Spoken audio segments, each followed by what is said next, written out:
and I love this question. I feel like Dan's going to be talking mostly for this one. Oh boy, does it involve video games? No. Big Al. Tissues. Big Al, Dr. Abraham, and other colorful beings in your songs, are they fictitious, real, or a combination of both? They're real. Next question. Are what do you they mean by real? Are they fictitious, real, or a combination of both? So I guess what he's asking is, are some of these characters that you're inventing, are they completely of your imagination, or are you taking people that you know and turning them into caricatures or into larger than life, fantastical, you know? Yeah. Well, I want to first point out I did not create Dr. Abraham. Pat did. We were coming up with the ideas for the grappling story, and he would just text me character ideas, and one of them he just put Dr. Abraham, the world's first fully artificial healer or doctor, or and it was this like weird idea. Like the first AI doctor. Yes. So it was the idea of like somebody who was a healer but was unreal, and so. For context, Pat has been making AI before the recording started. Pat's been making AI jokes for like 20 minutes. So yeah, I've been making AI jokes for 20 years, bro. Everybody's catching up to me. Yeah. Anyway, keep going. Forever. Yeah. It's nice to finally see the rest of the world be afraid of the same things that I've been afraid of my whole fucking life. Like aliens and AI. Well, so I mean, it's both. I would say. So grappling, Dr. Abraham grappling in particular, Dan and I set out to create a work of the imagination similar to Lamb Lies Down on Broadway. Yeah, that was the goal. The goal was to create. We were hard into Peter Gabriel Genesis. We wanted to. I mean, I wanted to dress up like the characters. I wanted to go all out, and so making the comic book kind of became like my way of doing that, We viewed it as a work of the imagination. Yeah. That's what it was intended to be. Right. We weren't like trying to really be satirical or anything. It was like it was a celebration of imagination. Yeah. Well, there were, funnily enough, so the stories, we were working out some shit, and a lot of it, even though grappling's, almost 10 years old now, a lot of it is stuff that people all the AI kind of stuff that people talk about, a lot of the philosophical stuff about, what is a life,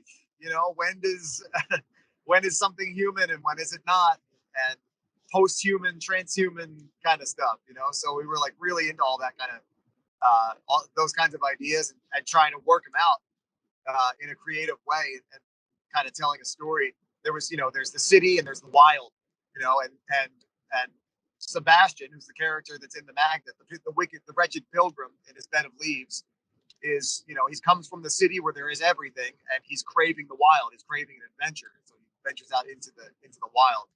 It's got a little Joseph Campbell going on, but I was interested in more like a Pilgrim's Progress kind of a thing. Yeah. But I was really interested in like outliers, like people that are like outsiders, and so that was just kind of embracing that idea, outsiders, like real outsiders. Yeah.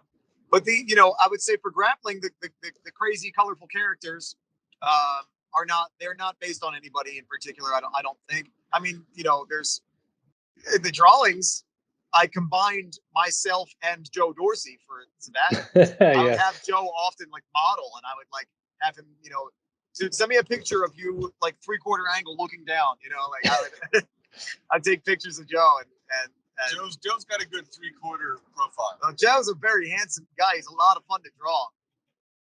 Although I wouldn't say I've been able to capture all of his splendor. but there are other songs, like on General Winter, there's a song called Big Al. That's kind of a character, and that was based on a dude that we knew, named Al, and he was and he was this kind of like He was just like he was a local South Jersey hipster. Yeah, he was rather unlikable, but he was big in the kind of punk scene, and he was just very preachy, So what was funny is that with that song, Tim thought that we'd written that song about him, because he knows us, he's seen it all, throw me another catchphrase, Big Al, punk rock for us kids. Yeah, they used to apparently while he was mixing it, they used to go around singing big, throw me a catchphrase, Big Tim. I'm trying to think of some of the other characters. Clincher's about Kyle. So yeah, Clincher's about Kyle. I don't know if this gives anything away, but I know there are two characters in Rabbit that are based on real people.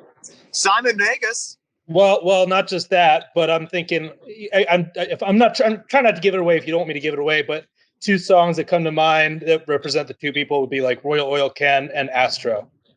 Yeah, we originally were going to try and make Rabbit a concept album, and the concept album was about us.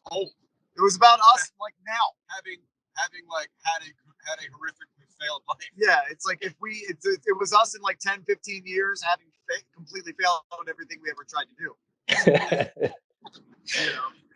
Which when I read the lyrics to Astro, told me that was what it was about. I went from not really paying that much attention to that song to lyrically it being one of the more powerful lyrical songs. Yeah, you guys have written. It's. I'm trying to think of some of the other, And then Simon Magus is based on a character from the Bible, particularly somebody who was a Gnostic heretic. He's the grant. He is like. He's the guy. I don't get it. Steve Shelley's a real.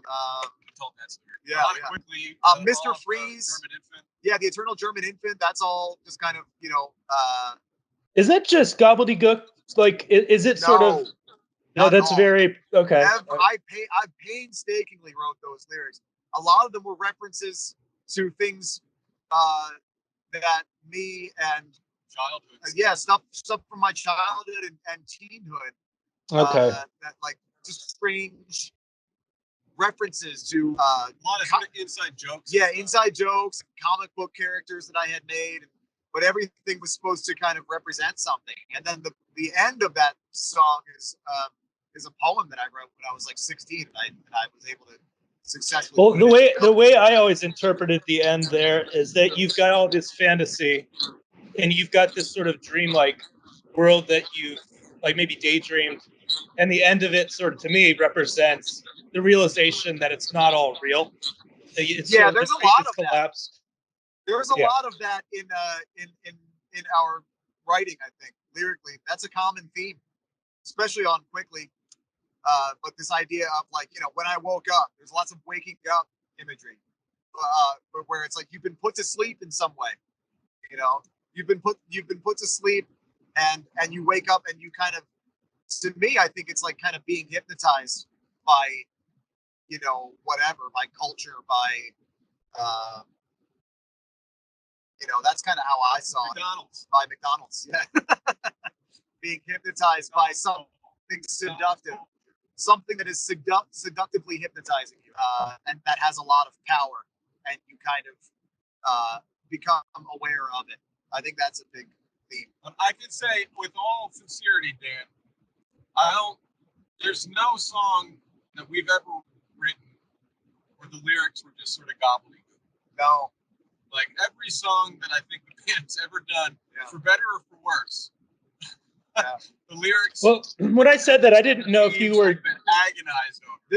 There was one song on General Winter's Secret Museum called "Purple Chucks," where I tried to make the lyrics sound like they were improvised.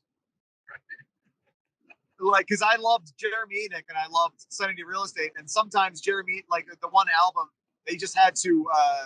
They ran out of time, and Jeremy didn't finish lyrics, so he sang like improvised lyrics, and I loved it. I loved what it like, and then people would try and translate what it was, and they come up with these bizarre lyrics and shit. And so I tried to make it sound like it was gobbledygook, but it was all symbolic, It's I guess when I was asking that, I meant more like, are you trying to do like a Beatles thing, where like I Am the Walrus, where a little or bit, but it or wasn't was stuff it that I was more making purpose? up on the spot. It was all Okay. references to things that I had Gotcha. from my childhood.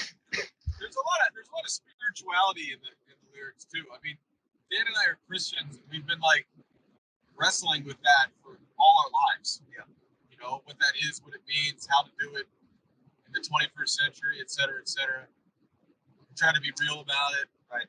try to Well- understand it in some way, and that's been a common element in the band's lyrics. So there's a ton of symbolism. You know, symbolism is a big deal with us. Very thoughtful, sensitive young men. Growing uncertain, I can